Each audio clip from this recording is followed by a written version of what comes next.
Covid మహమ్మారితో దెబ్బతిన్న ఉత్తర Korea పర్యాటకం తిరిగి పుంజుకుంటోంది. ఇటీవల ప్రారంభమైన వొన్సన్ కల్మా తీరంలోని బీచ్ రిసార్ట్ పర్యాటకులతో కళకళలాడుతోంది. అధునాతన సదుపాయాలతో ఉన్న ఈ బీచ్ రిసార్ట్ కు పర్యాటకులు క్యూ కడుతున్నారు.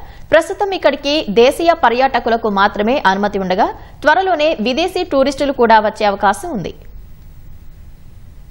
ఉత్తర కొరియాలో పర్యాటకం మెల్లమెల్లగా ఊపందుకుంటోంది. ఇటీవల ప్రారంభమైన వొన్సన్ కల్మా తీరంలోని బీచ్ రిసార్టుకు దేశీయ పర్యాటకులు పోటెత్తుతున్నారు. కోవిడ్ మహమ్మారి కారణంగా సరిహద్దులు మూసివేతతో దెబ్బతిన్న పర్యాటకానికి ఊతమిచ్చేందుకు ప్రయత్నాలు మొదలుపెట్టిన ఆ దేశ అధినేత కిమ్ జోంగ్ ఉన్ వొన్సన్ కల్మా తీరంలో బీచ్ రిసార్టు పేరుతో భారీ ప్రాజెక్టు చేపట్టారు.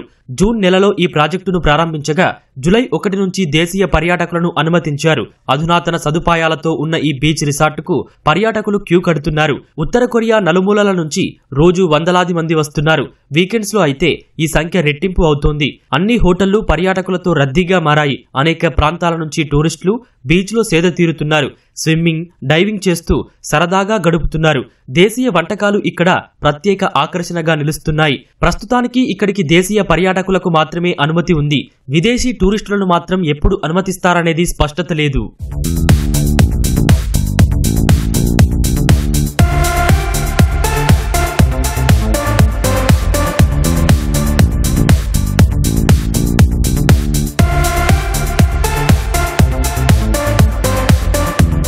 వొన్సన్ కల్మా తీరంలో బీచ్ రిసార్ట్ పేరుతో ఉత్తర కొరియా అంతర్జాతీయ స్థాయిలో భారీ ప్రాజెక్టును చేపట్టింది. 54 హోటళ్లు, సినిమా హాళ్లు, పబ్లు, వాటర్ పార్కులతో పాటు అనేక సదుపాయాలు ఇక్కడున్నాయి. దాదాపు 20,000 మంది పర్యాటకులకు ఆతిథ్యం ఇచ్చేలా ఇక్కడ ఏర్పాట్లు చేశారు. ఈ ప్రాంతానికి రైలు, అంతర్జాతీయ కనెక్టివిటీ కూడా ఉంది.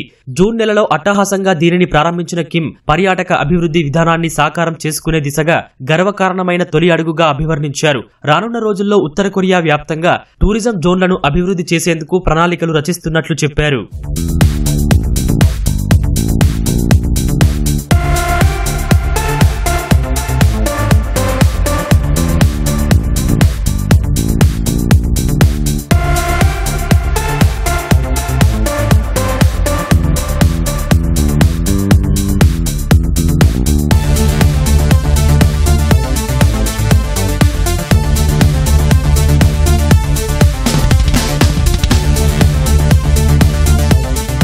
కొంతకాలంగా రష్యాతో సన్నిహిత సంబంధాలు కొనసాగిస్తున్న కిమ్ అక్కడి పర్యాటకులను భారీగా ఆకర్షించేందుకు ఈ ప్రాజెక్టును చేపట్టినట్లు తెలుస్తోంది.